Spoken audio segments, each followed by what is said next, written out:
بسم الله الرحمن الرحيم يا أيها الناس اعبدوا ربكم الذي خلقكم والذين من قبلكم لعلكم تتقون الذي جعل لكم الأرض فراشا والسماء بناء وأنزل من السماء ماء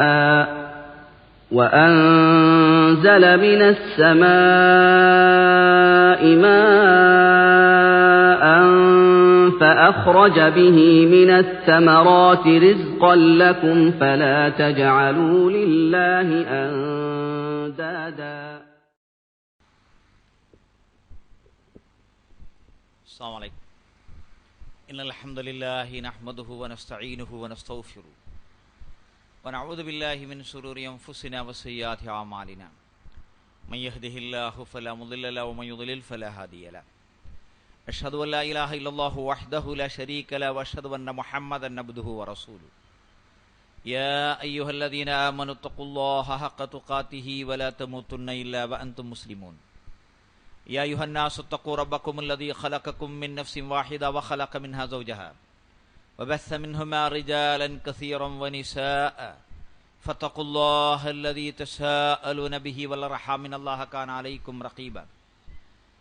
يا أيها الذين آمنوا اتقوا الله وقولوا قولا سديدا يصلح لكم أعمالكم ويغفر لكم ذنوبكم ومن يطع الله ورسوله فقد فاز فوزا عظيما.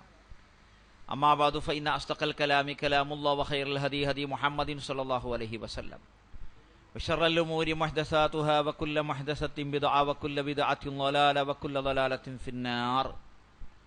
ബഹുമാന്യരായ നേതാക്കളെ, അനുയായികളെ, സഹപ്രവർത്തകരെ, ഇസ്ലാമിൻ്റെ വിധിവിലക്കുകൾ, നിയമനിർദ്ദേശങ്ങൾ ജീവിതത്തിൻ്റെ എല്ലാ മേഖലകളിലും പകർത്തണമെന്ന് ഉണർത്തുകയാണ്. അഷ്ഹദു അല്ലാ ഇലാഹ ഇല്ലല്ലാഹ് വ അഷ്ഹദു അന്ന മുഹമ്മദുർ റസൂലുള്ളാഹ് എന്ന് ഷഹാദത്ത് കലിമ ചൊല്ലി അതിൽ വിശ്വസിച്ച് അതിൻ്റെ അടിസ്ഥാനത്തിൽ ജീവിക്കണമെന്ന് ആഗ്രഹിക്കുന്ന, ജീവിച്ചുകൊണ്ടിരിക്കുന്ന ആളുകളാണ് നമ്മൾ. ലാ ഇലാഹ ഇല്ലല്ലാഹു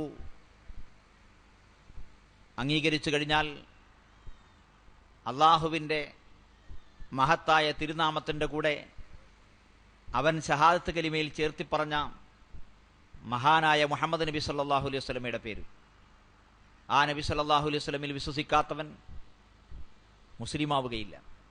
ലാ ഇലാഹ ഇല്ലല്ലാഹു എന്ന് മാത്രം പറഞ്ഞാൽ ഒരാൾ കാഫിറയാകൂ. മുസ്ലിമാകണമെങ്കിൽ മുഹമ്മദുർ റസൂലുള്ളാഹ് എന്നുകൂടി പറയണം. അതിൻ്റെ കൂടെ അഷ്ഹദു എന്ന് ചേർക്കണം. മുഹമ്മദ് സല്ലല്ലാഹു അലൈഹി വസല്ലം അള്ളാഹുവിൻ്റെ റസൂലാണ് എന്നതിന് ഞാൻ സാക്ഷിയാണ്, എൻ്റെ ജീവിതം സാക്ഷിയാണ്, വിശ്വാസവും കർമ്മവും ധർമ്മവും സാക്ഷിയാണ്. അപ്പോൾ മുഹമ്മദ് റസൂലുള്ളാഹിയുടെ ജീവിച്ചിരിക്കുന്ന സാക്ഷികളാണ് മുസ്ലിങ്ങൾ എന്നർത്ഥം, ആകണമെന്നർത്ഥം. മുഹമ്മദ് നബി സല്ലല്ലാഹു അലൈഹി വസല്ലമയെ സ്നേഹിക്കുവാനും ബഹുമാനിക്കുവാനും ആദരിക്കുവാനും പ്രശംസിക്കുവാനും മഹത്വം പറയാനും പോരിശ പറയാനും പാടാനും ലോകത്ത് മിക്കവാറും എല്ലാ മുസ്ലിങ്ങളും തയ്യാറായിട്ടുണ്ട്. ആ മുഹമ്മദ് നബി സല്ലല്ലാഹു അലൈഹി വസല്ലമയെ ആരെങ്കിലും വെറുക്കുകയോ വിമർശിക്കുകയോ എതിർക്കുകയോ ചെയ്താൽ അത് ചെറുക്കാൻ, അവരെ തല്ലാൻ വേണമെങ്കിലും കൊല്ലാൻ വേണമെങ്കിലും മുസ്ലിം സമുദായം റെഡിയാണ്.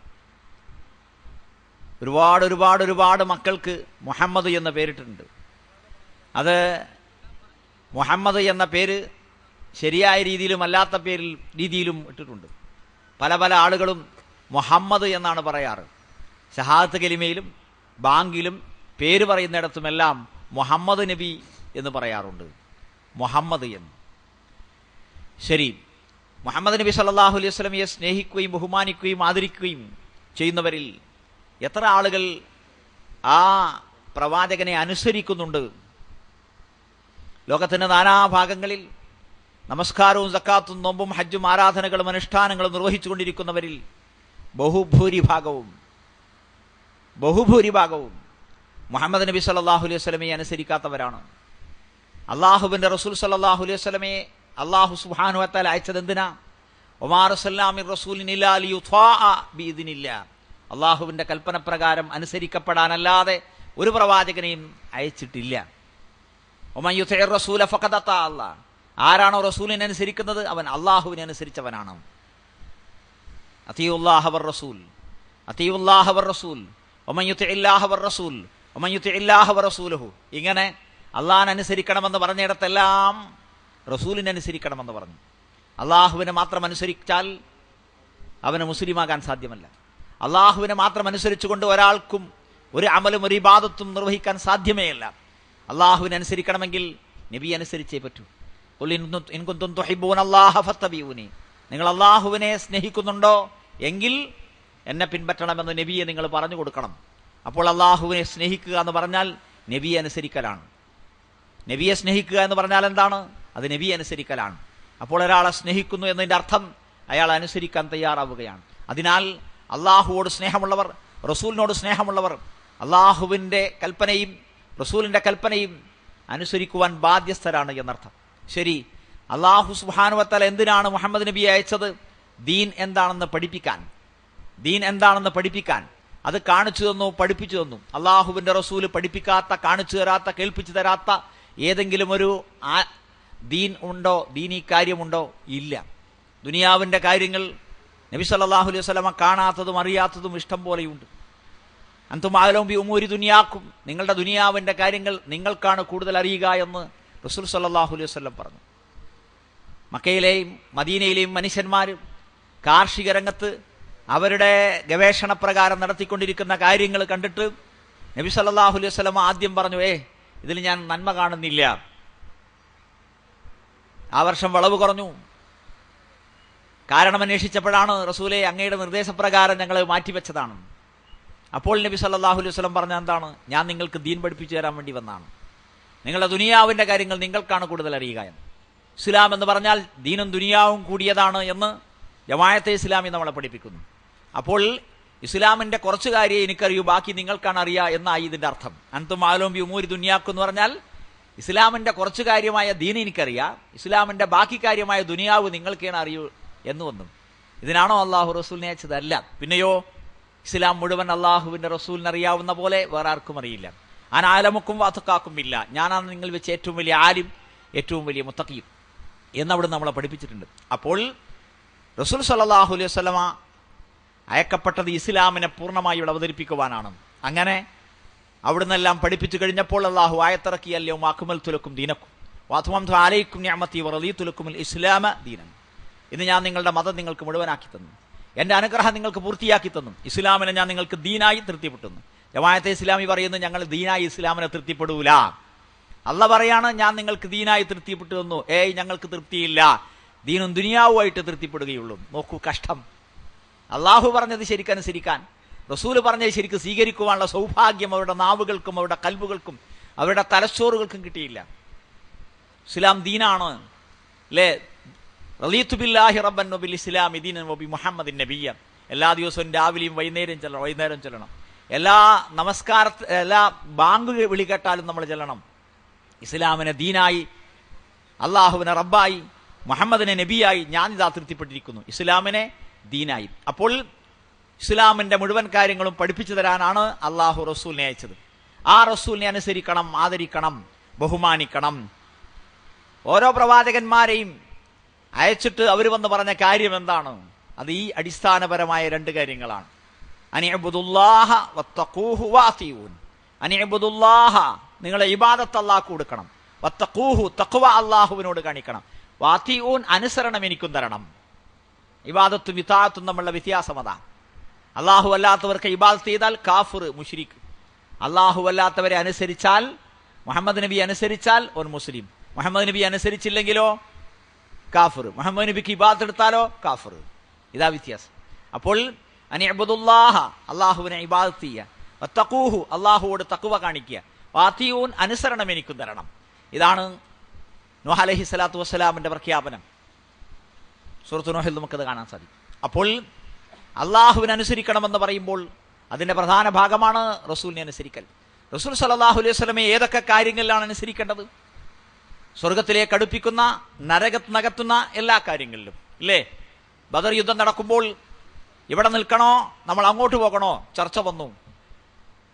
ഇന്ന സ്ഥലത്ത് നിൽക്കണം എന്ന് നബി സല്ലല്ലാഹു അലൈഹി വസല്ലം അഭിപ്രായപ്പെട്ടു.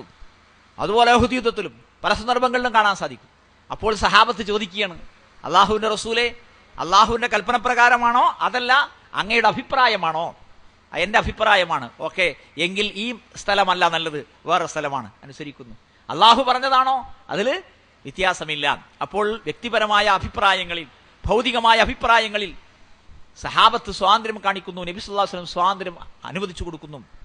അതുകൊണ്ടാണ് മാറി മാറി വരുന്ന ലോകത്തെ പുതിയ പുതിയ കണ്ടുപിടുത്തങ്ങളും ഉപകരണങ്ങളും അറിവുകളും വിവരസാങ്കേതിക വിദ്യയും നമുക്ക് കൊണ്ടുനടക്കാൻ പറ്റിയത്. അത് നമ്മൾ മനസ്സിലാക്കിയില്ലായിരുന്നെങ്കിൽ ലോകത്തിന്റെ നാനാഭാഗങ്ങളിൽ ക്രൈസ്തവ സമുദായം നേരിടേണ്ടി വന്ന വരൾച്ച, ഇന്ന് മതവും ശാസ്ത്രവും രണ്ടാണ്, മതവും ശാസ്ത്രവും തമ്മിൽ സംഘട്ടനമാണ്, ശത്രുതയാണ് എന്ന അവസ്ഥയിലേക്ക് വരുമായിരുന്നു. ഗലീലിയയെ കഠിനമായി ആക്രമിക്കുകയും മർദ്ദിക്കുകയും ചെയ്യേണ്ടി വരുമായിരുന്നു മുസ്ലിങ്ങൾക്ക് അത് വന്നില്ല. കാരണം എന്താണ്? ദീനും ദുനിയാവും രണ്ടാണ്. ഭൗതികമായ കണ്ടുപിടുത്തങ്ങൾ, ഉപകരണങ്ങൾ, ആ നിലക്കുള്ള മുന്നേറ്റങ്ങളൊക്കെ ആകാം. അന്തുമാലും ബ്യൂമൂരി ദുനിയാക്കും. അപ്പോൾ നബി സല്ലല്ലാഹു അലൈഹി വസല്ലമയെ മതകാര്യങ്ങളിൽ അനുസരിക്കുവാൻ 100% നമ്മൾ ബാധ്യസ്ഥരാണ് എന്ന്. ശരി, എന്താണ് മതത്തിന്റെ കാതലായ വശങ്ങൾ? ഒന്ന്, ലാ ഇലാഹ ഇല്ലല്ലാഹ് തന്നെയാണ്. അള്ളാഹുവിന്റെ റസൂൽ സല്ലല്ലാഹു അലൈഹി വസല്ലം അള്ളാഹുവോട് മാത്രമാണ് പ്രാർത്ഥിച്ചത്, അള്ളാഹുവോട് മാത്രമാണ് ദുആ ഇരുന്നത്. അള്ളാഹു അല്ലാത്ത ആരോടെങ്കിലുമുള്ള ഒരു ദുആ ഖുർആനിലോ ഹദീസിലോ ഇല്ല. അള്ളാഹു അല്ലാത്ത ആരോടെങ്കിലുമുള്ള ഇസ്തിഗാസ ഖുർആനിലോ ഹദീസിലോ ഇല്ല.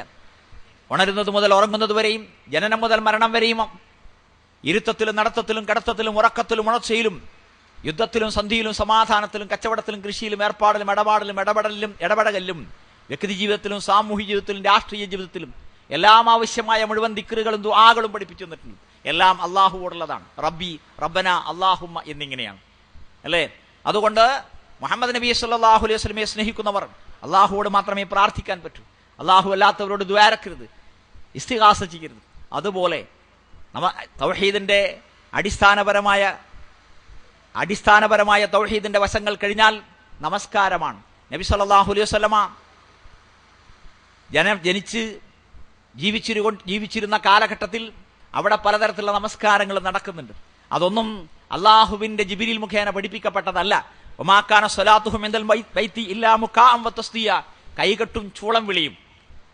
ഇന്ന് യാറങ്ങളിലും ദർഗകളിലും മഖാമുകളിലും അതുപോലെ പല സ്ഥലങ്ങളിലും കാണപ്പെടുന്ന ആരാധനാ രീതികൾ അങ്ങനെയാണ്, കൈകെട്ടും ചൂളം വിളിയും. അതായിരുന്നു അന്നും അവിടെ ഉണ്ടായിരുന്നു. എന്നാൽ അള്ളാഹുവിന്റെ റസൂലായ ശേഷം ജിബ്രീൽ അലൈഹിസ്സലാത്തു വസ്സലാമിനെ അയച്ച അള്ളാഹു സുബ്ഹാനഹു വ തആല മുഹമ്മദ് നബി സല്ലല്ലാഹു അലൈഹി വസല്ലമക്ക് നിസ്കാരം പഠിപ്പിച്ചു കൊടുത്തു, 5 നേരത്തെ നമസ്കാരം പഠിപ്പിച്ചു കൊടുത്തു.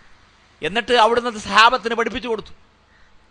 മിമ്പർ, മദീന പള്ളിയിലെ മിമ്പർ ഉണ്ടാക്കിയ ആദ്യത്തെ ദിവസം മിമ്പറുമ്മ കയറി നബി സല്ലല്ലാഹു അലൈഹി വസല്ലം നിർവഹിച്ച പണി നമസ്കാരമാണ്. സാധാരണ മിഹ്റാബ് എന്നാണ് നമസ്കാരം, മിമ്പറിന്മേൽ നിന്ന് ഖുതുബയാണ്.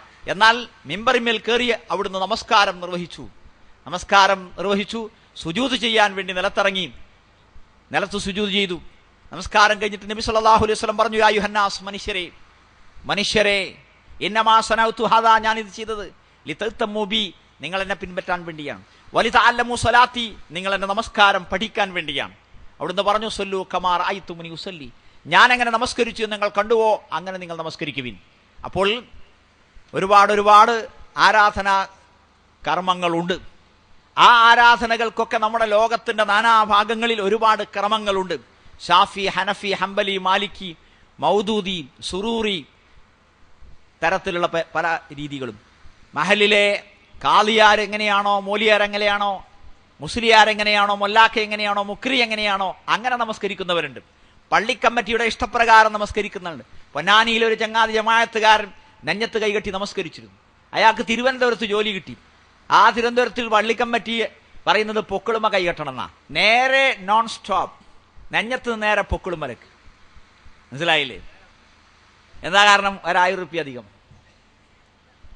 അപ്പോൾ പള്ളിക്കമ്മിറ്റി പറയുന്നതനുസരിച്ച് മതത്തിൽ മാറ്റം വരുത്തുന്ന, എന്നിട്ട് നിയമസഭയിൽ മാറ്റം വരാൻ പാടില്ല എന്ന് പ്രസംഗിക്കുന്ന ആള്, അവിടെ രാജ്യസഭയിലും ലോക്സഭയിലും മാറ്റം വരാൻ പാടില്ല, അവിടെ മതത്തിൽ മാറ്റം വരുത്താം എന്ന് വിചാരിക്കുന്ന ആൾക്കാർ ഒക്കെയുണ്ട്. മുഹമ്മദ് നബിയുടെ മദ്ഹബ് എന്ന വിഷയം സംസാരിക്കുമ്പോൾ വർഷങ്ങൾക്ക് മുമ്പ് ഇവിടെ ഈ വിഷയം അവതരിപ്പിച്ച് പാളയംപള്ളിയുടെ പരിസരത്ത് പ്രസംഗിച്ചതും അതിനുശേഷം അതിന് അവിടുത്തെ ഇമാം മറുപടി പ്രസംഗം നടത്തിയതും പിന്നീട് എന്നെ ആ പരിപാടികൾക്ക് ക്ഷണിക്കാതായതുമൊക്കെ ഈ സന്ദർഭത്തിൽ ഓർമ്മ വരികയാണ്. ഒന്നുമില്ല, മഹാനായ മുഹമ്മദ് നബി സല്ലല്ലാഹു അലൈഹി വസല്ലം നിർവഹിച്ച നമസ്കാരമല്ല ഇവിടെ നടക്കുന്നത് എന്ന് കാര്യകാരണ സഹിതം പറഞ്ഞു എന്നത് മാത്രമാണ് ചെയ്ത തെറ്റ്. ശരി, ചിന്തിക്കുക. അപ്പോൾ നബി സല്ലല്ലാഹു അലൈഹി വസല്ലമ നിർവഹിച്ച രീതിയിലല്ല ഈ രാജ്യത്തെ ലോകത്തെ അധികം ആളുകളും നമസ്കാരം നിർവഹിക്കുന്നത്. ശരി, അടിസ്ഥാനപരമായ കാര്യം എന്താണ്? കാരണം എന്താണ്? നമ്മുടെ നബി സല്ലല്ലാഹു അലൈഹി വസല്ലമയുടെ കാലഘട്ടത്തിൽ സഹാബിമാർ നേർക്കുനേരെ ഈ നമസ്കാര രൂപവും ആരാധനകളും അനുഷ്ഠാനങ്ങളും പിന്തുടർന്നു. സംശയമുണ്ടായാൽ നബി സല്ലല്ലാഹു അലൈഹി വസല്ലമയോട് ചോദിച്ചു. റസൂൽ സല്ലല്ലാഹു അലൈഹി വസല്ലമ ഇല്ലാത്ത സന്ദർഭങ്ങളിൽ മറ്റു സഹാബിമാരോട് ചോദിച്ചു മനസ്സിലാക്കി. നബി സല്ലല്ലാഹു അലൈഹി വസല്ലമയുടെ കാലശേഷം ഒന്നാം കിട സഹാബിമാരുടെ അടുക്കലേക്ക് ദീർഘമായ യാത്രകൾ നടത്തിയിരുന്നു. ഉമ്മയായ ആയിഷ റളിയല്ലാഹു അൻഹയുടെ അടുക്കലേക്ക് സഹാബിമാർ, വൻകിട സഹാബിമാർ നിരന്തരമായി വന്ന് സംശയങ്ങൾ ചോദിച്ച് മടങ്ങിപ്പോയിരുന്നു.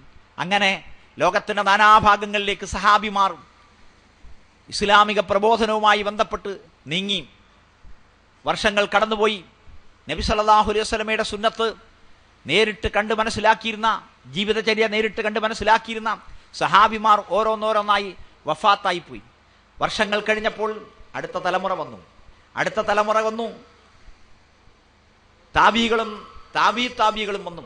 അവര് സഹാബിമാരിൽ നിന്ന് കിട്ടിയ ജീവിതചര്യ, നബി സല്ലല്ലാഹു അലൈഹി വസല്ലമയുടെ ജീവിതചര്യ അടുത്ത തലമുറകൾക്ക് പഠിപ്പിച്ചു കൊടുത്തു. മദ്ഹബുകളുടെ ഇമാമുകൾ എന്ന് പിന്നീട് നമ്മൾ അറിഞ്ഞ മഹാപണ്ഡിതന്മാർ വന്നു. അവരാരും മദ്ഹബിന്റെ ഇമാമുകളായി അവരവരെ പരിചയപ്പെടുത്തിയിട്ടില്ല. അവർ സ്വയം ഞങ്ങൾ മദ്ഹബിന്റെ ഇമാമുകളാണെന്ന് പറഞ്ഞിട്ടില്ല. ഞങ്ങളൊരു മദ്ഹബ് ഉണ്ടാക്കി എന്ന് പറഞ്ഞിട്ടില്ല. പിന്നെയോ അവര് ഇമാം ഷാഫിഈ റഹ്മത്തുള്ളാഹി അലൈഹിം, ഇമാം അഹ്മദ് ബിൻ ഹംബൽ റഹ്മത്തുള്ളാഹി അലൈഹിം, ഇമാം അബൂ ഹനീഫ റഹ്മത്തുള്ളാഹി അലൈഹിം, ഇമാം മാലിക് ബിൻ അനസ് റഹ്മത്തുള്ളാഹി അലൈഹിം ഒക്കെ അവരവർക്ക് കിട്ടിയ ഹദീസുകളുടെയും അവരുടെ കൈവശമുണ്ടായിരുന്ന ഖുർആന്റെയും അടിസ്ഥാനത്തിൽ സഹാബിമാരും താബീകളും പറഞ്ഞ വിശദീകരണങ്ങളുടെ അടിസ്ഥാനത്തിൽ, ആസാറിന്റെ അടിസ്ഥാനത്തിൽ പാഠപുസ്തകങ്ങൾ എന്ന രീതിയിൽ ഗ്രന്ഥങ്ങൾ തയ്യാറാക്കി. ആ ഗ്രന്ഥങ്ങൾ തയ്യാറാക്കുമ്പോൾ അവർ പ്രത്യേകമായി പറഞ്ഞു, ഇദാ റഅയ്തും ഫി കിതാബി ഖിലാഫ മാ ഖാല റസൂലുള്ളാഹ് ദഉ മാ ഖുൽതു വഖുദു മാ ഖാല റസൂലുള്ളാഹ്. എന്റെ ഗ്രന്ഥത്തിൽ അല്ലാഹുവിന്റെ റസൂൽ പറഞ്ഞതിനെതിരായി എന്തെങ്കിലും നിങ്ങൾ കണ്ടാൽ ഞാൻ പറഞ്ഞത് നിങ്ങൾ ഒഴിവാക്കണം, റസൂൽ പറഞ്ഞത് എടുക്കണം എന്ന്. ഇത് ആത്മാർത്ഥമായി നിഷ്കളങ്കമായി അവർ പറഞ്ഞതാണ്. എന്നാൽ 2 പൈസ വിലയുള്ള ചരട് മന്ത്രിച്ചൂതി 200 രൂപയ്ക്ക് വിൽക്കുന്ന മുസ്ലിയാക്കന്മാർ നമ്മളോട് പറഞ്ഞത്, ഷാഫി ഇമാം അത് വെല്ലുവിളി സ്വരത്തിൽ പറഞ്ഞാൽ എന്റെ കിതാബിൽ അള്ളാന്റെ റസൂലിനെതിരായി വല്ലതും ഉണ്ടെങ്കിൽ കാണട്ടെ എന്നുള്ള രീതി പറഞ്ഞാൽ അല്ല. 100 ഉദാഹരണങ്ങൾ മദ്ഹബിന്റെ ഗ്രന്ഥങ്ങളിൽ നിന്ന് നമുക്ക് മനസ്സിലാക്കാൻ സാധിക്കും. ഒരുപാട് ഉദാഹരണങ്ങൾ. സംയോഗത്തിൽ ഏർപ്പെട്ട് വീണ്ടും ആവർത്തിക്കാൻ ഉദ്ദേശിക്കുമ്പോൾ ഒതുവെടുക്കൽ സുന്നത്താണെന്ന് നബി സല്ലല്ലാഹു അലൈഹി വസല്ലം പഠിപ്പിച്ചിട്ടുണ്ട്. നിർബന്ധമാണെന്ന അഭിപ്രായക്കാരുമുണ്ട്. എന്നാൽ ഇമാം ഷാഫി റഹ്മത്തുള്ളാഹി അലൈഹി പറഞ്ഞത് അത് സുന്നത്തില്ല എന്നാണ്. എന്നാൽ ശിഷ്യൻ ബൈഹഖി അത് സുന്നത്തുണ്ടെന്ന് സ്ഥാപിച്ചുകൊണ്ട് പറയുകയാണ്, ഇമാം ഷാഫി റഹ്മത്തുള്ളാഹി അലൈഹിക്ക് ആ ഹദീസ് കിട്ടിയിരിക്കാനിടയില്ല. ലഅല്ലഹു ലം യഖിഫ് അലാ ഇസ്നാദി ഹദീസി അബി സഈദ്. അപ്പൊ എന്താ, കിട്ടാനിടയില്ല. ഇത് മാത്രമല്ല, ഓരോരോ സന്ദർഭങ്ങളിലും സ്വലാത്തുൽ വുസ്ത ഹാഫിദു അല സ്വലവാത്തി വസ്സലാത്തുൽ വുസ്ത, നിങ്ങൾ നമസ്കാരങ്ങളൊക്കെ പാലിക്കണം, സ്വലാത്തുൽ വുസ്ത പ്രത്യേകം ശ്രദ്ധിക്കണമെന്ന് പറഞ്ഞു. അത് സുബഹിയാണെന്നാണ് ഇമാം ഷാഫി പറഞ്ഞത്. അത് അസറാണ്. എന്നിട്ട് ഇമാം നബവി പറയുകയാണ്, ഹാദാ മദ്ഹബു ശാഫിഈ, സ്വലാത്തുൽ വുസ്ത എന്നത് അസറാണ് എന്നതാണ് ഷാഫി മദ്ഹബ്. എന്തുകൊണ്ട്? ലിസിഹത്തിൽ ഹദീസി ഫിഹി, സഹിഹായ ഹദീസുകൾ വന്നിട്ടുണ്ട് സ്വലാത്തുൽ വുസ്ത അസറാണ് എന്നതിന്. എന്നിട്ട് അദ്ദേഹം പറയാണ്, വൈനമാ നസ്അല അന്നഹ സഹീഹു ലിഅന്നഹു ലം യബ്ലൗഹു അൽഹദീസു സഹീഹ ഫിൽ അസ്ർ വമദ്ഹബുഹു ഇത്തിബാഉൽ ഹദീസ്. ഇമാം ഷാഫിക്ക് ഈ സഹിഹായ ഹദീസുകൾ കിട്ടിയില്ല. ഇമാം ഷാഫിയുടെ മദ്ഹബ് എന്താ? സഹിഹായ ഹദീസ് ഏതോ അത് പിൻപറ്റലാണ്. അപ്പൊ ഇമാം ഷാഫി പറഞ്ഞു സുബഹിയാണ് സ്വലാത്തുൽ വുസ്ത. എന്നിട്ട് ശിഷ്യന്മാർ പറയുന്നു ഷാഫി മദ്ഹബ് ഷാഫി പറഞ്ഞതിനെതിരായിട്ടുള്ള കാര്യമാണ്. ഷാഫി ഇമാം എന്താ പറഞ്ഞത്? സുബഹിയാണെന്ന്. പക്ഷേ മദ്ഹബ് എന്താണ്? അസറാണെന്നാണ്. എന്താ കാരണം? ഹദീസ് സഹിയായി വന്നിട്ടുണ്ട്. അപ്പോൾ ശിഷ്യന്മാർ പഠിപ്പിക്കുന്നുണ്ട്, ഇന്ന ഹദീസ് ഇമാം ഷാഫിക്ക് കിട്ടാത്തത് കൊണ്ടാണ്. ഷാഫി മദ്ഹബിൽ മാത്രമല്ല, മാലിക്കി മദ്ഹബിൽ മുഹരിമ മരിച്ചാൽ, ഇഹ്റാമിലായിരിക്കെ ഒരാൾ മരിച്ചു കഴിഞ്ഞാൽ പിന്നെ ഇഹ്റാം എന്നുള്ള നിയമം പോയി. അതുകൊണ്ട് തല എല്ലാം മുഖമൊക്കെ മറച്ചിട്ട് തന്നെ കഫൻ ചെയ്യാമെന്നാണ്. എന്നാൽ ദാവതി പറയുന്നു അത് ശരിയല്ല. ഹദീസിൽ വന്നിട്ടുണ്ട് മുഹരിം മരിച്ചാൽ തല തുറന്നിട്ടാണ് വേണ്ടത്. അപ്പോൾ യഥാർത്ഥത്തിൽ മാലിക്കി മദ്ഹബ് എന്താണ്? തല തുറന്നിട്ട് തന്നെ മുഹരിമിനെ മറവ് ചെയ്യണമെന്നാണ്. അതിനെപ്പറ്റി കാരണം പറഞ്ഞാൽ എന്താണ്? ലം യബ്ലൗഹു ഹാദൽ ഹദീസ്, മാലിക്കിന് ഈ ഹദീസ് കിട്ടിയിട്ടുണ്ടാവില്ല. ഇതാണ്. വെള്ളിയാഴ്ച മാത്രമായി നോമ്പ് നോൽക്കുന്ന തെറ്റാണെന്ന് ഹദീസിൽ വന്നിട്ടുണ്ട്. എന്നാൽ ഇമാം മാലിക് പറയുന്നത് അത് അനുവദനീയമാണെന്നാണ്. അപ്പോൾ അതിനെക്കുറിച്ച് വിശദീകരണം പണ്ഡിതന്മാർ നൽകുന്നു. മാലിക് മഅ്ദൂറുൻ ഫിഹാ, മാലിക്കിന് അതിന് ഒഴികഴിവുണ്ട്. കാരണം എന്താണ്? ഫൈനഹാ ലം തബ്ലൗഹു, ആ ഹദീസ് അദ്ദേഹത്തിന് കിട്ടിയിട്ടില്ല. ദാവതി അത് വിശദീകരിക്കുന്നുണ്ട് എന്നും. ശിക്ഷിക്കപ്പെട്ട നാടുകളിൽ, അള്ളാഹു ശിക്ഷ നൽകിയിട്ടുള്ള നാടുകളിൽ വെള്ളം ഉപയോഗിക്കാൻ പാടില്ല എന്ന് നബി സല്ലല്ലാഹു അലൈഹി വസല്ലം കൽപ്പിച്ചിട്ടുണ്ട്. അസ്ഹാബുൽ ഹിജ്റിന്റെ അരികിലൂടെ കടന്നുപോയപ്പോണ്ടായ സംഭവം നിങ്ങൾ ഓർക്കുക. അപ്പോൾ അതാണ് നിയമം. പക്ഷേ ഇമാം ഷാഫി റഹ്മത്തുള്ളാഹി അലൈഹി പറയുന്നു അത് ഹലാലാണെന്ന്. അതിനെക്കുറിച്ച് ഇമാം നവവി പറയുകയാണ് അത് ഹറാമാണ്, അല്ലെങ്കിൽ വെറുക്കപ്പെട്ടതാണ്, മക്റൂഹാണ്. പക്ഷേ ഇമാം ഷാഫിക്ക് ഹദീസുകൾ കിട്ടാത്തത് കൊണ്ടാണ്. അപ്പോൾ കിട്ടിയ ഹദീസുകൾ വെച്ച് പാഠപുസ്തകങ്ങൾ എന്ന രീതിയിൽ ഷർത്ത് ഫർള് ഹൈആത്ത് സുന്നത്ത് അബ്ആദ് സുന്നത്ത് എന്ന് പറഞ്ഞ നിയമങ്ങൾ ഉണ്ടാക്കുകയാണ് ആര് ചെയ്തത്? മദ്ഹബിന്റെ ഇമാമുകൾ എന്ന് പറയപ്പെടുന്ന പണ്ഡിതന്മാർ ചെയ്തത്. അവരെല്ലാവരും പറഞ്ഞു ഹദീസിലേക്ക് മടങ്ങണം. ഫൈദാ സഹൽ ഹദീസു ഫഹുവ മദ്ഹബി. ഇമാം അബൂ ഹനീഫ റഹ്മത്തുള്ളാഹി അലൈഹി പറഞ്ഞത് ഹദീസിനെതിരായി എന്റെ കിതാബ് കണ്ട കിതാബ് നിങ്ങൾ മതിലിന്റെ അപ്പുറത്തേക്ക് വലിച്ചെറിയണമെന്നാണ്. ഇമാം ഷാഫി പറഞ്ഞു എന്റെ മരണശേഷമാണ് ഒരു ഹദീസ് എന്റെ കിതാബിനെതിരായി നിങ്ങൾ കാണുന്നെങ്കിൽ ഞാൻ എന്റെ മരണശേഷവും ആ ഹദീസിലേക്ക് മടങ്ങിയിരിക്കുന്നു എന്ന് നിങ്ങൾ മനസ്സിലാക്കണമെന്നാണ്. ഇത്രയും ഖണ്ഡിതമായി, കൃത്യമായി, വ്യക്തമായി മദ്ഹബിന്റെ ഇമാമുകൾ എന്ന് പറയപ്പെടുന്ന മഹാപണ്ഡിതന്മാർ എഴുതി വെച്ചിട്ടും ആ ഗ്രന്ഥങ്ങളെ തഖ്ലീദ് ചെയ്യുന്ന, അഥവാ നബിയെ ഒഴിവാക്കുന്ന, നബിചര്യയെ ഒഴിവാക്കുന്ന, അള്ളാഹുവിന്റെ കൽപ്പനയെ ഒഴിവാക്കുന്ന നമ്മുടെ രാജ്യത്തെ മതപണ്ഡിതന്മാർ മുഹമ്മദ് നബി സല്ലല്ലാഹു അലൈഹി വസല്ലമയുടെ ശത്രുക്കളോ മിത്രങ്ങളോ, ഇമാമുകളുടെ മദ്ഹബുകളുടെ ഇമാമുകളുടെ ശത്രുക്കളോ മിത്രങ്ങളോ, അവർ അള്ളാഹുവിന്റെയും റസൂലിന്റെയും മദ്ഹബിന്റെ ഇമാമുകളുടെയും മിത്രങ്ങളാണോ? ചിന്തിക്കുക.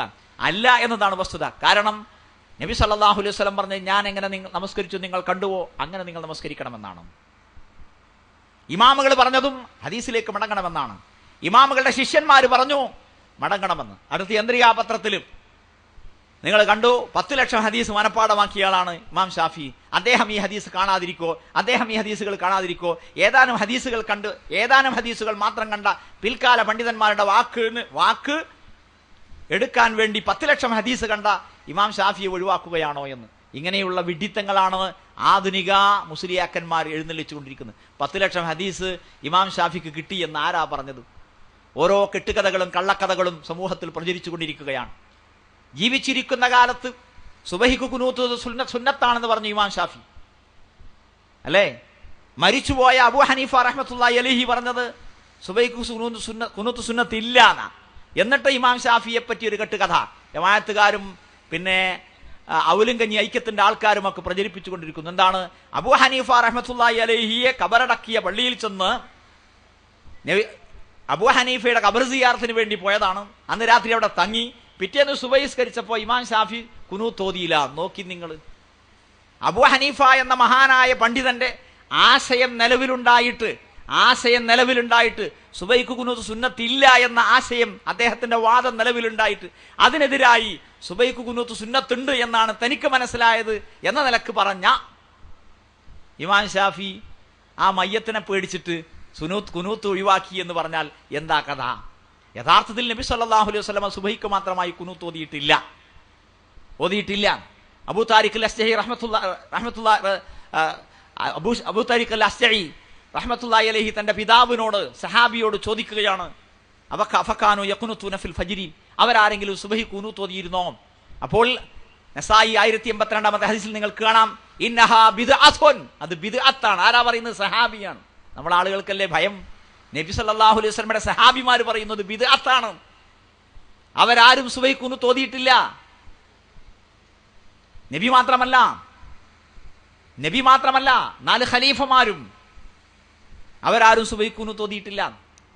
അപ്പോൾ അതാണ് വസ്തുത. ഞാൻ പറഞ്ഞത്, ഒരു തത്വം, ഒരു ആശയം, ഒരു കാര്യം ഒരാൾ മനസ്സിലാക്കിയിട്ട് മയ്യത്തവിടെ ഉണ്ടായതുകൊണ്ട് പേടിച്ചു എന്ന് പറയാൻ മാത്രം നമ്മൾ തരം താഴാൻ പാടുണ്ടോ? ഇല്ല.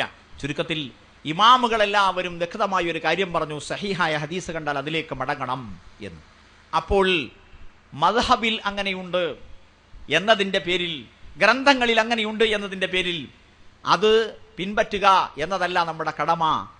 പിന്നെയോ ഇമാം മാലിക് റഹ്മത്തുള്ളാഹി അലൈഹി പറഞ്ഞ പോലെ ഓരോരുത്തരുടെയും വാക്കുകളിൽ തള്ളേണ്ടതും കൊള്ളേണ്ടതും ഉണ്ടാകും, റസൂലിന്റെ വാക്കിലൊഴികെ. റസൂലിന്റെ വാക്കിൽ തള്ളേണ്ടത് കൊള്ളേണ്ടത് എന്നില്ല. ഇപ്പോൾ അടുത്ത കാലത്തായി ചില സുല്ലമിമാരും മദനിമാരും ഫാറൂഖിമാരും ഒക്കെ പറയുന്നത് ബുദ്ധിക്ക് നിരക്കാത്ത ഹദീസുകളൊന്നും സ്വീകരിക്കേണ്ടതില്ല എന്നാ. ഒക്കെ ഔട്ട്. മിക്കവാറും 99% ഹദീസുകളും ആയത്തുകളും ഒക്കെ പുറത്തായി പോകും. കാരണം ബുദ്ധി എന്ന് പറഞ്ഞാൽ എൻ്റെ ബുദ്ധിയാണല്ലോ, നിങ്ങളെ ബുദ്ധിയല്ലല്ലോ. നിങ്ങളെ ബുദ്ധിക്ക് അത് യോജിച്ചു എന്ന് പറഞ്ഞാൽ ഞാൻ സമ്മതിക്കണ്ടേ? അപ്പോൾ ഓരോരുത്തർക്കും അവനവൻ്റെ ബുദ്ധി അനുസരിച്ച് നിരക്കാത്ത ഹദീസുകളൊക്കെ തള്ളാൻ പറ്റും, ഇല്ലേ? അള്ളാഹു കാത്തു രക്ഷിക്കുമാറാകട്ടെ. ഹദീസിന്റെ പേരിൽ, മഹാനായ മുഹമ്മദ് നബി സല്ലല്ലാഹു അലൈഹി വസല്ലമയുടെ ചര്യയുടെ പേരിൽ, അള്ളാഹു ഏൽപ്പിച്ച പ്രവാചകന്റെ ജീവിതചര്യയുടെ പേരിലാണ് ഈ കള്ളത്തരങ്ങൾ നടന്നുകൊണ്ടിരിക്കുന്നത്. തത്വത്തിൽ ഹദീസിന്റെ നിഷേധത്തിലേക്കാണ് പോക്ക്. അതിനാൽ അങ്ങനെയല്ല. നബി സല്ലല്ലാഹു അലൈഹി വസല്ലമയിൽ നിന്ന് വന്നു കിട്ടിയ സന്ദേശങ്ങൾ, നിർദ്ദേശങ്ങൾ വേറെ ആരുടെയും വാക്കിന്റെ പേരിൽ നമുക്ക് തള്ളാൻ പറ്റുകയില്ല. അതുകൊണ്ട് മദ്ഹബി പക്ഷപാതിത്വമാണ് ഈ അപകടമുണ്ടാക്കിയത്. അള്ളാഹുവിന്റെ റസൂൽ സല്ലല്ലാഹു അലൈഹി വസല്ലം തർക്കം വന്നാൽ എന്താ ചെയ്യേണ്ടതെന്ന് പറഞ്ഞിട്ടുണ്ട്. എന്റെ കാലശേഷം ആരെങ്കിലും ജീവിച്ചിരിക്കുന്നുണ്ടെങ്കിൽ അവർ അഭിപ്രായ വ്യത്യാസങ്ങൾ തീർച്ചയായും കാണുക തന്നെ ചെയ്യും. ഫഅലൈക്കും ബിസുന്നത്തി, നിങ്ങൾ എന്റെ ചര്യ പിൻപറ്റണം. വസുന്നത്തി ഖുലഫാഇ റാഷിദീനൽ മഹ്ദിയീൻ, എന്റെ ചര്യ പിൻപറ്റിയ എന്റെ പിൻഗാമികളുടെ ചര്യയും നിങ്ങൾ പിൻപറ്റണം. ഖുലഫാഉർ റാഷിദയുടെ ചര്യ പിൻപറ്റണം. അല്ലാഹു അലൈഹ തമസ്സഖു ബിഹാ, അത് നിങ്ങൾ മുറുകെ പിടിക്കണം. അല്ലാഹു അലൈഹാ ബിന്നവാജിദി, അണപ്പല്ലുകൊണ്ട് കടിച്ചു പിടിക്കണം എന്നാണ് പറഞ്ഞിരിക്കുന്നത്. ഖുർആൻ പഠിപ്പിക്കുന്നു, യാ അയ്യുഹല്ലദീന ആമനൂ, ഈമാനുള്ള മനുഷ്യരെ, അത്തിയുല്ലാഹ വഅത്തിയുർ റസൂൽ, അല്ലാഹുവിനെ നിങ്ങൾ അനുസരിക്കണം, റസൂലിനെ നിങ്ങൾ അനുസരിക്കണം.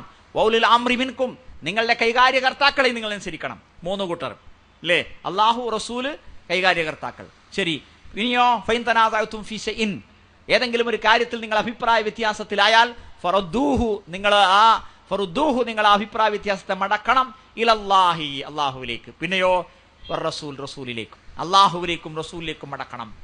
ശരി, അപ്പോൾ ഓരോ കാര്യങ്ങളിലും അഭിപ്രായ വ്യത്യാസമുണ്ട്. എവിടേക്ക് മടക്കണം?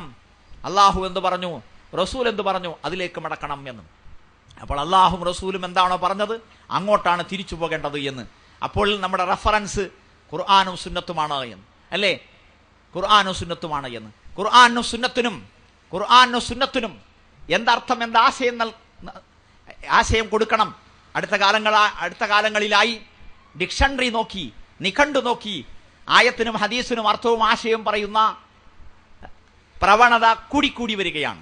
അത് തുടങ്ങി വെച്ചത് ഇസ്ലാമിന്റെ ഉള്ളിൽ നിൽക്കുന്ന മോഡേണിസ്റ്റുകളാണ്. ഏതാണ്ട് ഹദീസ് നിഷേധത്തിന്റെ വക്താക്കൾ തന്നെ. അത് കേരളത്തിന്റെ നാനാഭാഗങ്ങളിൽ പലയിടങ്ങളിലായി നമുക്ക് കാണാൻ സാധിക്കും. ഇഖ്റ ബിസ്മി റബ്ബിക്കല്ലദീ ഖലഖ്, സൃഷ്ടിച്ച നിന്റെ നാഥന്റെ തിരുനാമത്തിൽ നീ ഓതുക, പാരായണം ചെയ്യുക എന്ന് പറഞ്ഞു. ഇഖ്റ എന്ന് ജിബ്രീൽ വന്ന് മുഹമ്മദ് നബിയോട് പറഞ്ഞപ്പോ എനിക്കറിയില്ല എന്ന് പറഞ്ഞു, അല്ലേ? എന്നാൽ ഇഖ്റയിന് പുതിയ അർത്ഥം പ്രപഞ്ച യാഥാർത്ഥ്യങ്ങൾ പെറുക്കിക്കൂട്ടുക. അപ്പൊ എന്താ മുഹമ്മദ് നബി പറയേണ്ടത്? ഓൾറെഡി ഞാൻ നോക്കിക്കോളാം, അല്ലേ? പ്രപഞ്ച യാഥാർത്ഥ്യങ്ങൾ പെറുക്കിക്കൂട്ടാൻ എല്ലാവർക്കും അറിയാലോ, കോമൺ സെൻസ് ഉള്ളവനൊക്കെ അറിയും, അല്ലേ? എന്നാൽ അതല്ല അർത്ഥം എന്നത് വ്യക്തമാണ്. അതുപോലെ ഖുർആന് പുതിയ വ്യാഖ്യാനങ്ങൾ നടത്തിക്കൊണ്ട് പുതിയ ക്ലാസുകൾ, ഹദീസിന് പുതിയ അർത്ഥങ്ങൾ, ആശയങ്ങൾ നൽകിക്കൊണ്ടുള്ള പുതിയ ക്ലാസുകൾ കേരളത്തിന്റെ നാനാഭാഗങ്ങളിൽ തുടങ്ങിക്കഴിഞ്ഞിരിക്കുകയാണ്. അള്ളാഹു കാത്തുരക്ഷിക്കുമാറാകട്ടെ. യഥാർത്ഥത്തിൽ അള്ളാഹു ഖുർആനിൽ എന്താണ് പറഞ്ഞത്, ഖുർആൻ പറഞ്ഞതിന്റെ അർത്ഥം എന്താണ്, ആശയം എന്താണ് എന്ന് ആദ്യമായി പരിശോധിക്കേണ്ടത് മുഹമ്മദ് നബി സല്ലല്ലാഹു അലൈഹി വസല്ലമയുടെ നാവിൽ നിന്നാണ്. അല്ലദീന ആമനു വലം യൽബസു ഈമാനഹും ബിദുൽമിൻ, ആ ഈമാനിൽ അക്രമം കലരാത്ത ആരൊക്കെയുണ്ടോ അവർക്ക് നിർഭയത്വമുണ്ട് എന്ന് ഖുർആൻ പറഞ്ഞു. അപ്പോൾ സഹാബത്ത് പേടിച്ചുപോയി. അയ്യുനാലം യദ്ലിം, നമ്മളിൽ ആരാണ് അക്രമം ചെയ്യാത്തത്? ക്രമവിരുദ്ധമായി പെരുമാറാത്ത ആരാ ഉള്ളത്? അപ്പൊ നമുക്കൊന്നും സ്വർഗം കിട്ടുകയില്ല എന്നല്ലേ വരിക എന്ന്. അപ്പോഴാണ് റസൂലുള്ളാഹി പറഞ്ഞത് അത് ശിർക്ക് ആണ്, ശിർക്കിനെ പറ്റിയാണ് ദുൽമ് എന്ന് പറഞ്ഞത്. ഇന്ന ശിർക ലദുൽമുൻ അദീം. അപ്പോൾ ഈമാൻ ഉണ്ടെങ്കിൽ ആ ഈമാനിൽ ശിർക്ക് കലർന്നിട്ടില്ലെങ്കിൽ സ്വർഗത്തിൽ പോകാമെന്നാണ് പറഞ്ഞത് എന്ന്. അപ്പോൾ അള്ളാഹുവിന്റെ ഖുർആന് റസൂലാണ് വ്യാഖ്യാനം നൽകേണ്ടത്. ശരി, ഖുർആന് എന്ത് വ്യാഖ്യാനമാണ് റസൂൽ നൽകിയത് എന്ന് റസൂൽ ആരോടാ പറഞ്ഞത്? സഹാബാ കിറാമിനോടാണ്. അതുപോലെ നബി സല്ലല്ലാഹു അലൈഹി വസല്ലം എന്താണ് ചെയ്തത്, എന്താണ് പറഞ്ഞത്, എന്താണ് വിശദീകരിച്ചത്, അവിടുത്തെ ചര്യ എന്തായിരുന്നു എന്ന് ആരാ നേരിട്ട് കണ്ടത്? സഹാബാ കിറാമാണ്. അതുകൊണ്ടാണ് സഹാബത്തിന്റെ മാതൃക പിൻപറ്റണം. സഹാബത്തിന് നബി സല്ലല്ലാഹു അലൈഹി വസല്ലം പഠിപ്പിച്ചു കൊടുത്തത് എന്താണെന്ന് നേരിട്ട് കണ്ട് മനസ്സിലാക്കിയത് അവരാണ്. റുക്കൂ എങ്ങനെയാണ്, സുജൂദ് എങ്ങനെയാണ്, ഇഅ്തിദാൽ എങ്ങനെയാണ്, കൈ എങ്ങനെയാ കെട്ടേണ്ടത്, അത് നേരിട്ട് കണ്ടതാരാ? നേരിട്ട് കണ്ടത് എങ്ങനെ ആരാണ്? വാചകങ്ങളിലൂടെ റസൂലുള്ളാഹി പഠിപ്പിച്ചാൽ പോലും നേരിട്ട് കണ്ടതാരാ? സഹാബത്താണ്. അതുകൊണ്ട് സഹാബത്തിന്റെ മാതൃക, സഹാബത്തിന്റെ മൻഹജ്, സലഫുസ് സാലിഹിന്റെ മൻഹജ് സ്വീകരിക്കണമെന്ന് പറയുന്നതിന്റെ അർത്ഥം അതാണ്. അതാണ് അഹ്ലുസ് സുന്നത്ത് വൽ ജമാഅത്തിന്റെ മാർഗം. മുഹീദ്ദീൻ ശൈഖ് റഹ്മത്തുള്ളാഹി അലൈഹി പറഞ്ഞു, അസ്സുന്നത്തു മാ സന്നഹു റസൂലുള്ളാഹ്. റസൂൽ സല്ലല്ലാഹു അലൈഹി വസല്ലം സുന്നത്താക്കിയതെന്തോ, ചരിയാക്കി പഠിപ്പിച്ചതെന്തോ അതാണ് സുന്നത്ത്. വൽ ജമാഅത്ത് മത്തഫഖ അലൈഹി സഹാബ. സഹാബത്ത് യോജിച്ച തീരുമാനമെന്തോ, സഹാബത്തിന്റെ നടപടിക്രമമെന്തോ അതാകുന്നു ജമാഅത്ത്, അഹ്ലുസ് സുന്നത്ത് വൽ ജമാഅത്ത്. അല്ലേ? ബദൽ ഇസ്ലാം ഗരീബ. ഇസ്ലാം അപരിചിതമായ ഒറ്റപ്പെട്ട രീതിയിൽ, ആരോരും സഹായിക്കാനില്ലാത്ത രീതിയിലാണ് തുടങ്ങിയത്. സയഊദു കമാ ബദ. അത് തുടങ്ങിയ രീതിയിൽ തന്നെ അപരിചിതമായ രീതിയിൽ, ഒറ്റപ്പെട്ട രീതിയിൽ, ആരും സഹായിക്കാനില്ലാത്ത രീതിയിലേക്ക് മടങ്ങും. ഫതൂബാ ലിൽ ഖുറബാ.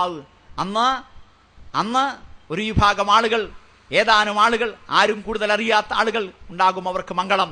ആരാണവർ? നബി സല്ലല്ലാഹു അലൈഹി വസല്ലം പഠിപ്പിക്കുന്നു, അല്ലദീന യുസ്ലിഹൂന മാ അഫ്സദൻ നാസു ബഅദി. എന്റെ കാലശേഷം എന്റെ മതത്തിൽ ഫസാദ് ഉണ്ടാക്കിയതിനെ നേരെയാക്കുന്ന, ഇസ്ലാഹ് ചെയ്യുന്ന, പരിഷ്കരിക്കുന്ന, ശുദ്ധീകരിക്കുന്ന, വൃത്തിയാക്കുന്ന, സംസ്കരിക്കുന്ന ആളുകളാണ് എന്ന് അഹ്മദ് ഇബ്നു ഹംബൽ റഹ്മത്തുള്ളാഹി അലൈഹി പറഞ്ഞു. അവർ ഹദീസിന്റെ ആളുകളല്ലെങ്കിൽ പിന്നെ അതാരാണെന്ന് എനിക്കറിഞ്ഞുകൂടാ. ഹദീസ് സ്വീകരിക്കുന്നവരാരോ അവരാണവർ. ഇമാം അഹ്മദ് റഹ്മത്തുള്ളാഹി അലൈഹി വിശദീകരിക്കുകയുണ്ടായി. അതിന് മാവർദി നൽകുന്ന വിശദീകരണം അഹ്ലുസ് സുന്നത്ത് വൽ ജമാഅത്തിനെയാണ് ഇമാം ഉദ്ദേശിച്ചത് എന്ന്. അപ്പോൾ മുഹമ്മദ് നബി സല്ലല്ലാഹു അലൈഹി വസല്ലമയുടെ ചര്യ, സഹാബത്തിന്റെ ചര്യ എന്താണോ അത് പഠിച്ചു മനസ്സിലാക്കി ആ രീതിയിൽ നീങ്ങുന്നവരാണ്. അതിനാൽ അള്ളാഹുവിന്റെ റസൂൽ സല്ലല്ലാഹു അലൈഹി വസല്ലം കൽപ്പിച്ചത് ഖുർആനിലേക്കും സുന്നത്തിലേക്കും മടങ്ങാനാണ്. സഹാബത്ത് കൽപ്പിച്ചത് ഖുർആനിലേക്കും സുന്നത്തിലേക്കും മടങ്ങാനാണ്. ഇമാമുകൾ കൽപ്പിച്ചത് ഖുർആനിലേക്കും സുന്നത്തിലേക്കും മടങ്ങാനാണ്. അവരാരും തഖ്ലീദ് ചെയ്യണമെന്ന് പറഞ്ഞില്ല. ലാ തുഖല്ലിദനി വലാ തുഖല്ലിദ് ശാഫിയ്യൻ. ഷാഫിയെ പിൻപറ്റരുത്, എന്നെ പിൻപറ്റരുത്, സുഫിയാനെ പിൻപറ്റരുത് എന്നിങ്ങനെ പണ്ഡിതന്മാരെല്ലാവരും പറഞ്ഞിട്ടുണ്ട്. ആരെയും തഖ്ലീദ് ചെയ്യാൻ പാടില്ല. എന്താ തഖ്ലീദും ഇത്തിബാവും തമ്മിലുള്ള വ്യത്യാസം? ഇത്തിബാ എന്ന് പറഞ്ഞാൽ നബി സല്ലല്ലാഹു അലൈഹി വസല്ലമയുടെ ചര്യയെ പിൻപറ്റലാണ്, തെളിവിന്റെ അടിസ്ഥാനത്തിൽ കാര്യം തീരുമാനിക്കലാണ്. ഖുർആന്റെയും സുന്നത്തിന്റെയും അടിസ്ഥാനത്തിൽ ഒരു കാര്യം ചെയ്താൽ അത് ഇത്തിബാ ആണ്. തഖ്ലീദ് എന്താ? തെളിവെന്തെന്ന് അന്വേഷിക്കാതെ, തെളിവെന്തെന്ന് നോക്കാതെ, തെളിവ് കണ്ടാലും അത് സ്വീകരിക്കാതെ അതിനെതിരായി ഏതെങ്കിലും ഒരു പണ്ഡിതനെ അനുകരിക്കലാണ്. അപ്പോൾ നബി സല്ലല്ലാഹു അലൈഹി വസല്ലം കാന യദഉ യദഹു ലുംന അലൽ യുസ്റ അലാ സദ്രിഹി. നബി സല്ലല്ലാഹു അലൈഹി വസല്ലം ഇടത്തെ കൈയിന്റെ മേലെ വലത്തെ കൈ നെഞ്ഞത്താണ് വെച്ചത്. ചില ഓവർ മുജാഹിദ് ഉണ്ട്, അപകടം, എന്ത് കൗത്തുക്കെട്ടൽ. ചില ആൾക്കാർ പോക്കിരികളായ, ചില ആൾക്കാർ നെഞ്ഞത്ത് ഇടതുവശത്തേക്ക് ചായുണ്ട്. അതൊന്നുമല്ല ഇസ്ലാം മതം. അതുകൊണ്ട് റസൂൽ സല്ലല്ലാഹു അലൈഹി വസല്ലം നെഞ്ഞത്താണ് കൈകെട്ടിയത് എന്ന ഹദീസ് കണ്ട നമ്മുടെ രാജ്യത്തെ കോടിക്കണക്കിന് മനുഷ്യന്മാർ അതവർക്ക് സ്വീകരിക്കുവാൻ സാധിക്കുന്നില്ല. നോക്കൂ നിങ്ങൾ, ഹദീസ് കാണാഞ്ഞിട്ടാണോ? ഹദീസ് അറിയാഞ്ഞിട്ടാണോ? കിതാബുകൾ രേഖപ്പെട്ട കാര്യമാണ്. 10 കിതാബ് പി അബ്ദുൽ അസീസ് മുസ്ലിയാർ പൊന്നാനി എഴുതിയ പരിഭാഷയിൽ 127-ാമത്തെ പേജിൽ നിങ്ങൾക്ക് കാണാം, കൈ നെഞ്ഞിലേക്ക് താഴ്ത്തുക, പള്ളയിലേക്ക് താഴ്ത്തുക എന്ന് മുസ്ലിയാക്കന്മാർ നാട്ടിൽ പറഞ്ഞു കൊടുക്കുമ്പോൾ മേലെ പള്ളി ദർസിൽ പറഞ്ഞു കൊടുക്കുന്ന എന്താണ്? കൈ നെഞ്ഞിലേക്ക് താഴ്ത്തുക എന്നാണ്. അതിന്റെ തത്വം എന്താണെന്ന് പണ്ഡിതന്മാർ പറയുന്നുണ്ട്. വഹിക്കുമത്ത് ദാലിക ഹിഫ്ദുൽ ഖൽബി അനിൽ ഖവാതിരി. മറ്റു ചിന്തകളിൽ നിന്ന് ഹൃദയത്തെ തടുത്തു നിർത്തലാണ് അതിന്റെ തത്വം എന്ന് പറയുന്നു. എവിടെയാണോ ഖുശൂ, എവിടെയാണോ ഖുളൂ, എവിടെയാണോ തഖ്വ, അവിടെയാണ് കൈകെട്ടേണ്ടത് എന്ന്. അപ്പോൾ ഇത് കണ്ടിട്ടും പിന്നിൽ സ്ത്രീകളില്ലെങ്കിൽ ഇമാമ സലാം വീട്ടിയ ഉടനെ നമസ്കാര സ്ഥലം വിട്ടുപോകേണ്ടതാണ് എന്ന് കിതാബുകളിൽ രേഖപ്പെട്ട് കിടക്കുന്നു. ചാവടിയന്തരം മരിച്ച വീട്ടുകാർ ഭക്ഷണമുണ്ടാക്കി നാട്ടുകാരെ വിളിച്ചു വരുത്തൽ, സദ്യ കൊടുക്കൽ വെറുക്കപ്പെട്ട അനാചാരമാണെന്ന് കിതാബുകളിൽ പറഞ്ഞിട്ടുണ്ട്. മയ്യത്ത് കൊണ്ടുപോകുമ്പോൾ മിണ്ടാതിരിക്കലാണ്, മിണ്ടാതെ നടക്കലാണ്. വസ്സവാബുൽ മുഖ്താർ അല്ലദി അലൈഹി സലഫുസ് സാലിഹ് എന്ന് കിതാബുകളിൽ പറഞ്ഞിട്ടുണ്ട്, മിണ്ടാതെ പോകണമെന്ന് പറഞ്ഞിട്ടുണ്ട്, അല്ലേ? എല്ലാം കണ്ടിട്ടുണ്ട്, എല്ലാം കേട്ടിട്ടുണ്ട്. എന്നിട്ട് മതപണ്ഡിതന്മാർ അതിനെതിരായി കഴിയുന്നു. നമ്മളുടെ പ്രസംഗങ്ങളും ക്ലാസുകളും കേൾക്കുകയും പുസ്തകങ്ങൾ വായിക്കുകയും ചെയ്യുന്ന ധാരാളം മനുഷ്യന്മാർ ആ വഴിയിലേക്ക് വരുന്നില്ല. ജമാഅത്തുകാർ പിന്നെ അഡ്ജസ്റ്റ്മെന്റ് രീതിയിലാണ്. നമ്മുടെ സമൂഹത്തിൽ മുജാഹിദ് പ്രസ്ഥാനത്തിൽ മുഹമ്മദ് നബി സല്ലല്ലാഹു അലൈഹി വസല്ലം പഠിപ്പിക്കാത്ത ഒരു പ്രബോധനക്രമം ചില ചങ്ങാതിമാർ കൊണ്ടുവന്നു. എന്ത്? നേരെ തൗഹീദ് പറയുക, ഖുർആനും സുന്നത്തും പഠിപ്പിക്കുക എന്ന് നമ്മൾ പറഞ്ഞു. കൂട്ടത്തിൽ ആവശ്യമുള്ള ആളുകൾക്ക്, പാവങ്ങൾക്ക് സേവനം ചെയ്യണം, ജീവകാരുണ്യ പ്രവർത്തനം നടത്തണം, വീടില്ലാത്തവർക്ക് വീട് ഉണ്ടാക്കി കൊടുക്കണം, എല്ലാം നമ്മൾ പറഞ്ഞു. എന്നാൽ ജീവകാരുണ്യ പ്രവർത്തനം നടത്തിയിട്ട് വേണം മതപ്രബോധനം നടത്താനെന്ന ക്രിസ്ത്യാനിസം നമ്മുടെ സമൂഹത്തിൽ കൊണ്ടുവരാൻ ചിലർ ആഗ്രഹിച്ചപ്പോൾ നമ്മൾക്ക് അവരെ പുറത്താക്കേണ്ടി വന്നു. പുറത്താക്കിയപ്പോൾ പിറ്റേന്ന് അവർ വിളിച്ചു, ആര്? ചെറുശ്ശേരി വിളിച്ചു, നിങ്ങൾ ഇങ്ങോട്ട് പോരിൻ, നമ്മൾ തമ്മിലുള്ള വ്യത്യാസ ലേശം കുറഞ്ഞിട്ടുണ്ട് എന്ന്. കാന്തപുരം വിളിച്ചു, നിങ്ങൾ ഇങ്ങോട്ട് പോരിൻ, നമ്മൾ തമ്മിലുള്ള വ്യത്യാസം കുറഞ്ഞിട്ടുണ്ട്. എന്താണ് കാരണം? അവർ കൈകെട്ടിയപ്പോൾ ലേശം ചില ആൾക്കാർ, എല്ലാവരും അല്ല കേട്ടോ, കുറച്ച് ആൾക്കാർ, പ്രധാനപ്പെട്ട ആൾക്കാർ നെഞ്ഞത്തുനിന്ന് ലേശം താന്നും ചെയ്ത് പള്ളമ്മക്ക് എത്തിയിട്ടില്ല. ലേശം അഡ്ജസ്റ്റ്മെന്റ്. എന്താ? ചെറുശ്ശേരി നോക്കിയപ്പോൾ തോന്നി, ഓ ഇല്ല ശരിയാവും. കാന്തപുരം നോക്കിയപ്പോൾ തോന്നി ശരിയാവും. ജമാഅത്തെ ഇസ്ലാമിയുടെയും തബ്ലീഗ് ജമാഅത്തിന്റെയും സ്റ്റൈലും ഏതാണ്ട് ഈ രീതിയിലാണ്. ദീനാണിത്, മതമാണിത്. നമ്മൾ കൈയെവിടെ കെട്ടുന്നു, നമ്മൾ എന്ത് പറയുന്നു, എന്ത് ചെയ്യുന്നു, നമ്മുടെ കണ്ണെവിടെയാണ്? അല്ലാഹു സുബ്ഹാനഹു വ തആലയുടെ പ്രവാചകൻ പഠിപ്പിച്ചത്, നിങ്ങൾ നമസ്കരിക്കുമ്പോൾ അല്ലാഹു നിങ്ങളുടെ നേരെ നോക്കി നിൽക്കുന്നു. നിങ്ങളുടെ കണ്ണ് തെറ്റിയാൽ അല്ലാഹുവും കണ്ണ് തെറ്റിക്കും. അപ്പോ ഓരോ അവയവങ്ങളുടെയും ചലനത്തിലും, ഓരോ വാക്കിന്റെയും ഉച്ചാരണത്തിലും, അതുപോലെ നീയത്തിലുമെല്ലാം നിറഞ്ഞു കിടക്കുന്ന നമസ്കാരം, ആ നമസ്കാരം ദീനിന് വേണ്ടിയുള്ളതാണ്, പരലോകത്തിന് വേണ്ടിയുള്ളതാണ്. എന്നിട്ട് പിന്നെ അഡ്ജസ്റ്റ്മെന്റ്, ആളുകൾ കാണാൻ, ആളുകൾ കേൾക്കാൻ, ആളുകൾ ഇഷ്ടപ്പെടാൻ, ഇല്ലേ? അപ്പൊ ബിസ്മി മെല്ലെ ഓതേണ്ടതാണ് എന്ന് വിചാരിക്കുന്ന ആളും ബിസ്മി ഒന്ന് ലേശം മെല്ലെ ഓതുക. എന്തിന്? പള്ളി മുഴുവൻ നമ്മളെ കയ്യിലല്ല. കുറച്ച് ആൾക്കാർ വേറെയുണ്ട്, കമ്മിറ്റിയിൽ മറ്റവരുണ്ട്. നോക്കൂ നിങ്ങൾ, അള്ളാഹുവിന്റെ അടുക്കൽ ചെന്നിട്ട് ഈ കമ്മിറ്റിക്കാരുടെ പുറകെ നടക്കേണ്ടി വരും. കാരണം അള്ളാഹു പരലോകത്ത് അനൗൺസ് ചെയ്യുന്നു, വല്ലവനും എനിക്ക് വേണ്ടി അമൽ ചെയ്തിട്ടുണ്ടെങ്കിൽ ഇതാ എൻ്റെ അടുക്കൽ വരൂ, വല്ലവനും വേറെ ആർക്കെങ്കിലും വേണ്ടി അമൽ ചെയ്തിട്ടുണ്ടെങ്കിൽ നിങ്ങൾ അവിടെ ചെല്ലൂ എന്ന്. അവിടെ ചെല്ലുമ്പോൾ എന്താ കഥ?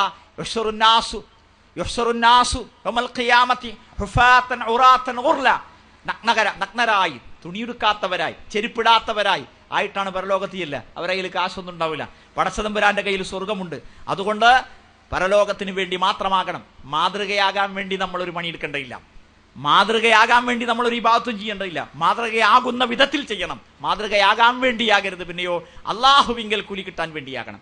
അപ്പോൾ നബി സല്ലല്ലാഹു അലൈഹി വസല്ലമയുടെ സുന്നത്ത് ഇന്നതാണെന്ന് മനസ്സിലാക്കിയിട്ട് അത് വ്യക്തമായി അറിഞ്ഞിട്ട് പോലും അതിനെതിരായി ചെയ്യാൻ ചില ആളുകൾക്ക് ധൈര്യം കൊടുക്കുന്നത് എന്താണ് എന്ന് നമ്മൾ ആലോചിച്ച് നോക്കേണ്ടതുണ്ട്. തഖ്ലീദ് ചെയ്യരുതെന്ന് അവർക്കറിയാം, പലർക്കും അറിയാം. എന്നിട്ടും അപ്പോൾ മദ്ഹബിന്റെ ഇമാമുകളോ പണ്ഡിതന്മാരോ ആരെയും തഖ്ലീദ് ചെയ്യാൻ വേണ്ടി കൽപ്പിച്ചിട്ടില്ല, ഏൽപ്പിച്ചിട്ടില്ല. അള്ളാഹുവിന്റെ റസൂലിന്റെ നിസ്കാരമാണോ വേറെ ആളുകളുടെ നിസ്കാരമാണോ ഏറ്റവും മഹത്തരം? ഒരുപാട് നിസ്കരിച്ച ആൾക്കാരുണ്ട്. 1.5 ലക്ഷം നബിമാരുണ്ട്, 1.25 ലക്ഷം നബിമാരുണ്ട്. മുഹമ്മദ് നബിയുടെ സഹാബിമാര് മാത്രം 1.5 ലക്ഷമുണ്ട്. അതിനുശേഷം കോടാനുകോടി മനുഷ്യന്മാരുണ്ട്. അവരൊക്കെ നിസ്കരിച്ചിട്ടുണ്ട്. നിസ്കാരങ്ങളിൽ വെച്ച് ഏറ്റവും പൂർണ്ണമായ ഏറ്റവും നല്ല നമസ്കാരം ഏതാണ്? സംശയമില്ല, വഖൈറുൽ ഹദി മുഹമ്മദിൻ സ്വല്ലല്ലാഹു അലൈഹി വസല്ലം. ഏറ്റവും നല്ല നടപടിക്രമം മഹാനായ മുഹമ്മദ് നബിയുടേതാണ്. എങ്കിൽ നമ്മൾ ഏത് മദ്ഹബ് സ്വീകരിക്കണം? പല ആളുകളുടെയും പേരിൽ പല നമസ്കാരങ്ങളും നമ്മൾ കാണുന്നു. ഇതാ മുഹമ്മദ് നബി സ്വല്ലല്ലാഹു അലൈഹി വസല്ലം, ലാ ഇലാഹ ഇല്ലല്ലാഹ് മുഹമ്മദുർ റസൂലുള്ളാഹ് എന്ന കലിമത്ത് ഷഹാദത്തിൽ ഉൾക്കൊള്ളുന്ന മുഹമ്മദ് നബിയുടെ നമസ്കാരം ഇതാ മുജാഹിദ് പ്രസ്ഥാനം ജനങ്ങളുടെ മുമ്പിൽ വെക്കുന്നു. മുഹമ്മദ് നബി നമസ്കരിച്ച പോലെ നമസ്കരിക്കുക. മുഹമ്മദ് നബി സല്ലല്ലാഹു അലൈഹി വസല്ലം പഠിപ്പിച്ച സക്കാത്ത് രീതി, മുഹമ്മദ് നബി സല്ലല്ലാഹു അലൈഹി വസല്ലം പഠിപ്പിച്ച ഹജ്ജ്, അവിടുന്ന് പഠിപ്പിച്ച നോമ്പ്, അവിടുന്ന് പഠിപ്പിച്ച ആരാധനകൾ, അനുഷ്ഠാനങ്ങൾ, തത്വസിദ്ധാന്തങ്ങളെല്ലാം പാലിക്കുക. ഇതാണ് നമുക്ക് പറയാനുള്ള വിഷയം. മുഹമ്മദ് നബി സല്ലല്ലാഹു അലൈഹി വസല്ലം പഠിപ്പിച്ചു, നിങ്ങൾ മാസപ്പിറവി കണ്ടാൽ നോമ്പ് നിൽക്കുക, നിങ്ങൾ മാസപ്പിറവി കണ്ടാൽ നോമ്പ് മുറിക്കുക.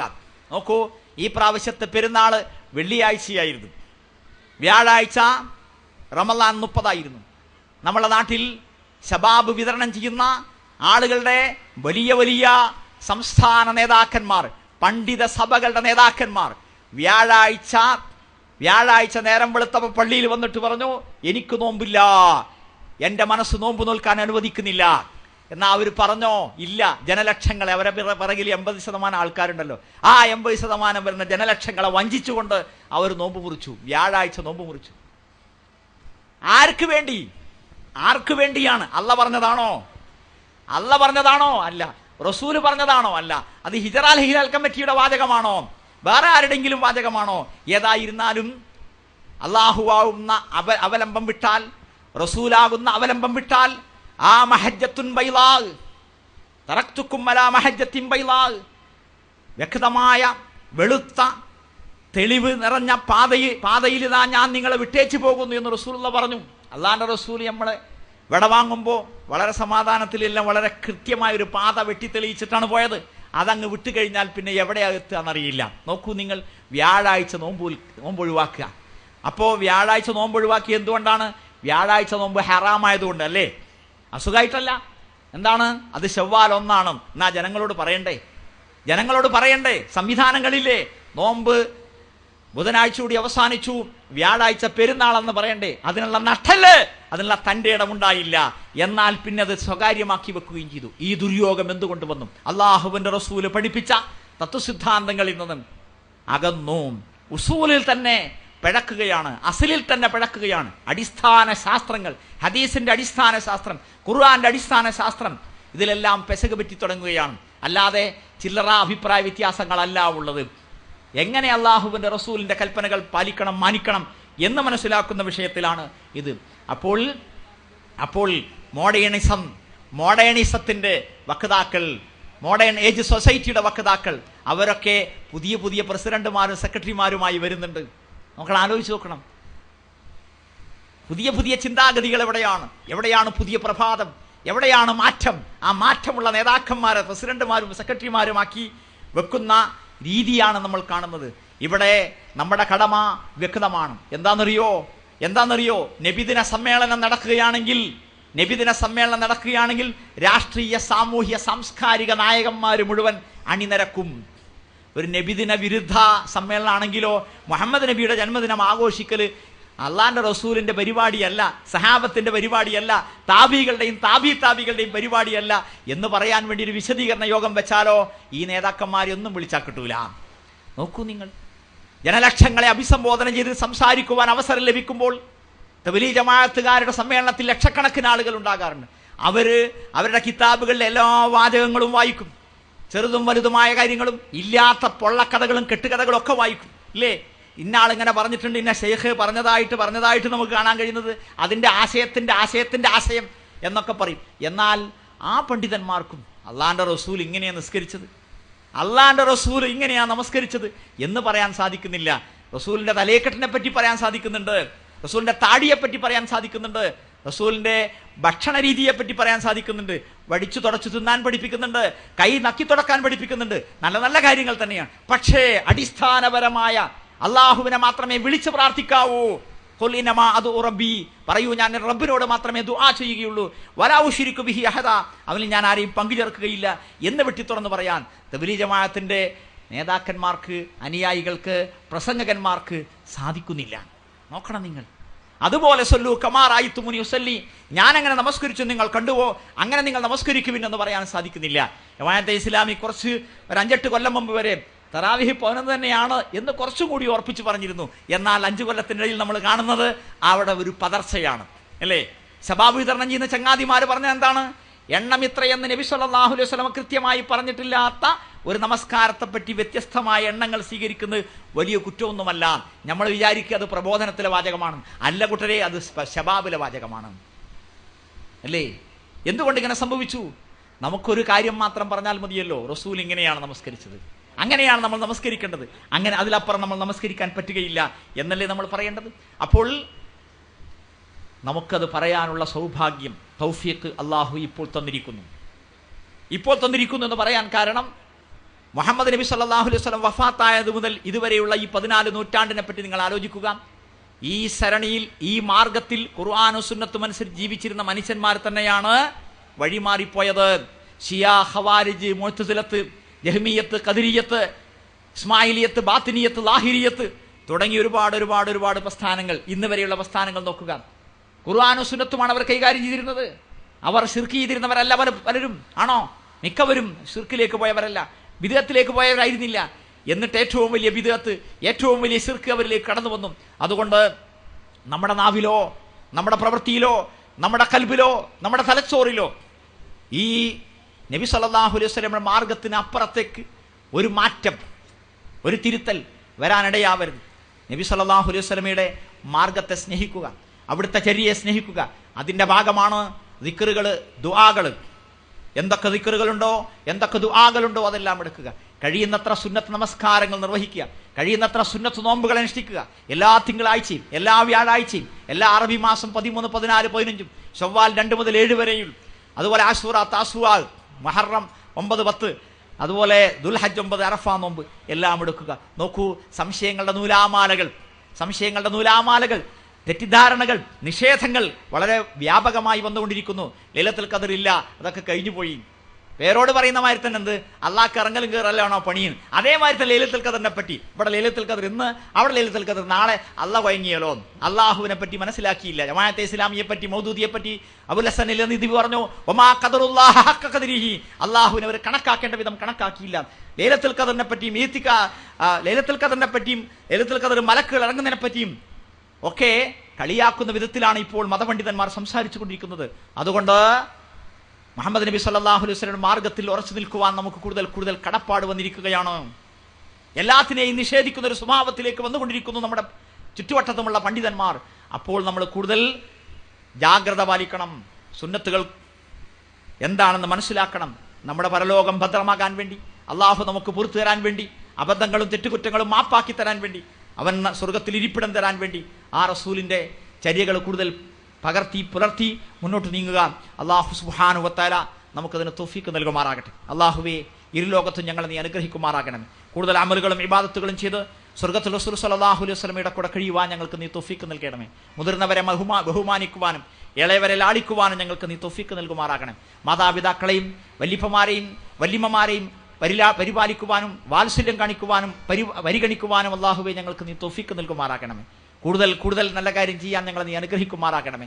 നല്ല വിദ്യാഭ്യാസം, ഇസ്ലാമികമായ വിദ്യാഭ്യാസം, ഇസ്ലാമികമായ രീതിയിലുള്ള ഭക്ഷണക്രമവും, ഇസ്ലാമിക രീതിയിലുള്ള വസ്ത്രധാരണവും, ഇസ്ലാമിക രീതിയിലുള്ള വിവാഹവും എല്ലാം ഞങ്ങളിൽ നീ നിലനിർത്തുമാറാകണമേ. റബ്ബനാ അതിനാ ഫിദ്ദുനിയാ ഹസന വഫിൽ ആഖിറതി ഹസനത വഖിനാ അദാബന്നാർ.